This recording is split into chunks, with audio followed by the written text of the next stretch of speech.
People were now asked not only to refuse cooperation with the British as they had done in 1921 to 22, but also to break colonial laws.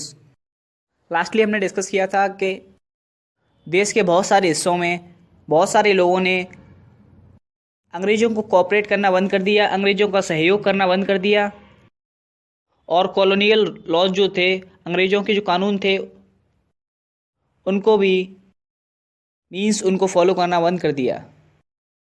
Thousands in different parts of the country broke the salt law, manufactured salt and demonstrated in front of government salt factories.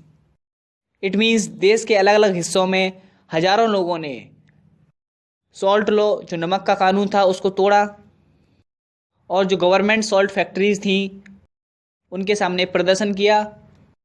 As the movement spread, foreign cloth was boycotted and liquor shops were picketed. It means जब ये movement धीरे धीरे देश की सब जगह फैलने लगा तो इंडियन पीपल्स ने ब्रिटिश क्लॉथ को बॉयकॉट करना शुरू कर दिया, उसको यूज़ करने से मना करना शुरू कर दिया और जो शराबों की दुकान थी उनकी पिकेटिंग की गई. Peasants refused to pay revenue and चौकीदारी taxes.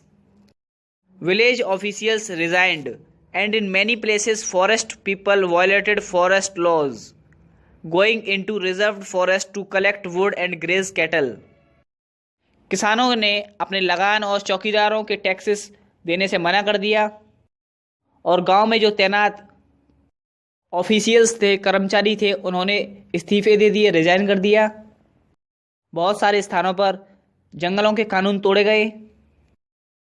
लोग लकड़ी बीनने के लिए और अपने कैटल्स को चराने के लिए, ग्रेज करवाने के लिए जो रिजर्व्ड फॉरेस्ट थे जिनमें इंडियन पीपल्स का विदाउट परमिशन एंटर करना मना था, उनमें घुसने लगे और लकड़ियां बीनने लगे और अपने कैटल्स को चराने लगे.